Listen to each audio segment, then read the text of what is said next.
Nous avons vu dans Genèse chapitre 2 que les reptiliens combattent pas les enfants de Dieu, mais la lumière et les grâces des enfants de Dieu. Parce que entre Caïn et Abel, Abel avait un grand avenir. Abel avait un grand avenir par rapport à Caïn. Et c'est ce que Caïn a vu. Qu'est-ce qui pousse les 11 frères de Joseph à le vendre? C'est son avenir au travers de ses visions. Le diable ne combat pas l'homme en tant que chair. Vous savez, nous les enfants de Dieu, on a reçu une autorité, un pouvoir qu'on ignore. Dans Genèse chapitre 1, qu'est-ce que Dieu dit? Dominez la terre et soumettez-la. Nous avons ce pouvoir. Le diable a dit, c'est moi qui vais dominer la terre et ma progéniture. Pas vous les adorateurs. C'est là tout le combat, mes chers frères et sœurs. C'est tout le combat qui est là, la terre que vous voyez là. Et lorsque le diable rencontre Jésus, il lui dit, tu sais que ces richesses m'appartiennent. Mais il y a une condition, fais quoi? Adore-moi. Vous voyez que Dieu, lui, crée sa chose, il donne sa chose à ses enfants, et quelqu'un quitte, il vient arracher ces choses. Donc on peut arracher ton étoile. Ce n'est pas... Regardez vous-même comment la Bible, justement, détaille justement la création du monde jusqu'à nous autres. Il est possible que tu aies une garçon arrache, tu sois vide. Combien de personnes dehors là sont nées avec de grandes étoiles qui ont été arrachées? Ils sont nombreux. Ils sont nombreux.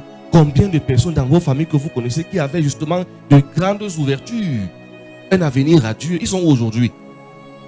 On les a éteints. C'est ça le combat entre les reptiliens et les adorateurs. Et le Christ l'a dit en nous disant que le royaume des cieux appartient aux violents. Ce n'est pas une violence physique où il faut aller bagarrer, où il faut se tuer. Mais c'est une violence qui est purement spirituelle. Nous sommes très peu comme enfants adorateurs.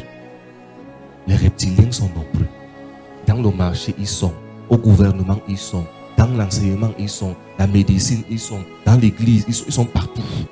Si nous, on commence encore à nous entretuer là, le royaume va nous tenir pour responsables. Moi, je vous souhaite tous, et je sais que Dieu vous bénira. Dieu vous bénira parce que nous ne sommes pas dans une fausse foi. On n'a pas une foi qui combat des autres religions. Nous avons une foi par des actes et une foi authentique. Et Dieu va nous bénir richement et abondamment au nom de Jésus-Christ. Ce qui est sûr, c'est ça. Ils vont nous voir toujours prospérer. Toujours. Toujours. Nous sommes dans le bon chemin. Donc, frères et sœurs, restez en prière. Restez positifs. C'est moi qui vous le dis que vous êtes dans la bonne voie. Vous êtes dans la bonne voie, n'est pas seulement la grande. Moi, j'ai été dans des grandes chapelles. Tout le monde ici sait. Il y a eu la foule. Mais aujourd'hui, je me rends compte que je me sens mieux dans la procure. Je vous rassure que si vous faites confiance à Dieu au quotidien, vous ne serez pas déçus. Faites confiance à Dieu au quotidien. Que votre foi ne s'accroche pas sur ce que vous voulez, mais sur votre relation avec Dieu. Faites-lui confiance en toutes choses et en toutes circonstances. Et vous verrez vous-même. Une dernière chose encore. Ne faites pas du mal aux gens. Laissez que les gens tentent de vous faire du mal. Ne faites du mal à personne. Là où on veut faire du mal à quelqu'un, même si tu as eu envie d'essayer, quitte. Ne reste pas là. Parce que quand tu fuis le malheur de quelqu'un, le bonheur te suit et le malheur qui est visé contre toi va échouer. Ne participe pas au malheur des gens. Si tu le fais, le malheur va t'arriver.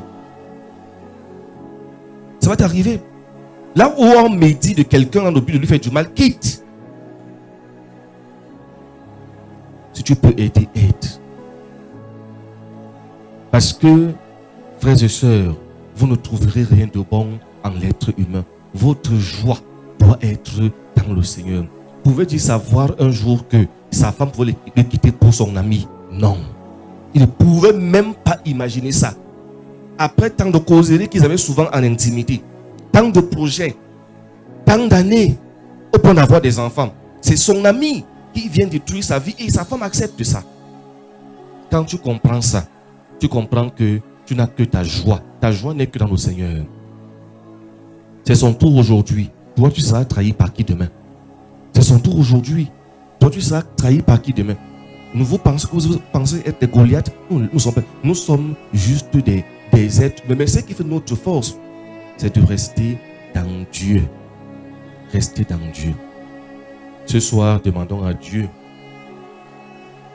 le pardon pour tous les péchés que nous avons commis, en commençant par moi-même le prêtre, afin que le Seigneur puisse réjouir notre cœur de son pardon, de sa miséricorde. Que la Reine du ciel, la très sainte Vierge Marie, nous enveloppe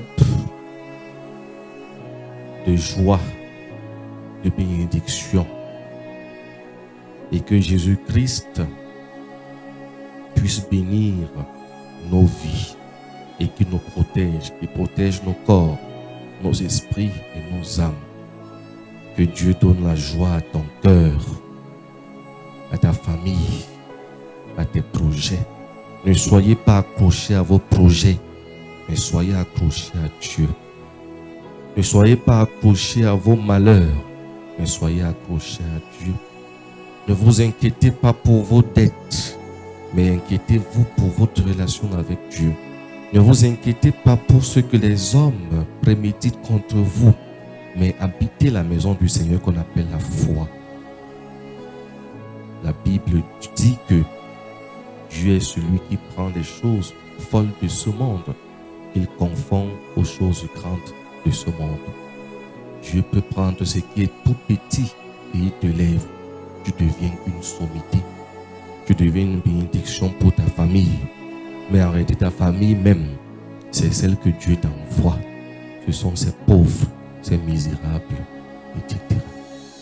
Donc prenez quelques secondes de silence devant le Seigneur, recueillez-vous et dites au Seigneur que vous avez quelque chose de particulier que vous aimeriez voir se réaliser dans votre vie. Tu n'es pas fait pour porter les sacs des autres, même pas ici. Tu es aussi fait pour que, parce que le fait que tu portes les sacs des autres est juste une école, c'est juste une étape. Un jour aussi, par la grâce de Dieu, quelqu'un portera ton sac. Alors, la vie, c'est la patience, c'est la persévérance, c'est la tolérance. Il faut choisir ce jeudi de pardonner. Pardonner à quelqu'un. Dieu a pardonné à Lucifer.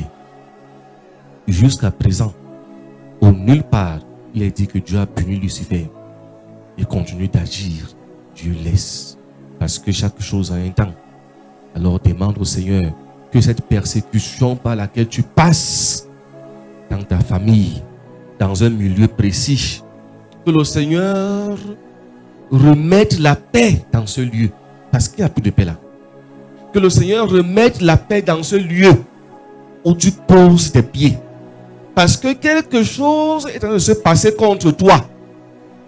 Quelque chose est programmé contre toi. Qui doit éminemment se réaliser contre toi. Qui doit te ramener en arrière pour détruire ta vie et te faire porter le propre. Humiliation. Demande au Seigneur que l'ange du Seigneur, Gabriel, Michel, Raphaël, le Saint-Esprit, la très sainte Vierge Marie, viennent enlever tout ce que les hommes pensent de toi en mal dans ce lieu où tu es, dans ta famille, dans ton travail et partout où tu fais une activité lucrative. Que tu deviennes une lumière et que tu brilles de mille feux. Que le plan de Dieu s'accomplisse dans ta vie. Demande au Seigneur d'entraîner ton cœur à l'aimer. D'entraîner ton cœur à l'aimer plus que tout.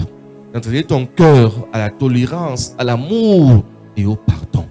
Afin que ce que Dieu a prévu pour toi devienne concret, devienne une réalité, se matérialise. Audio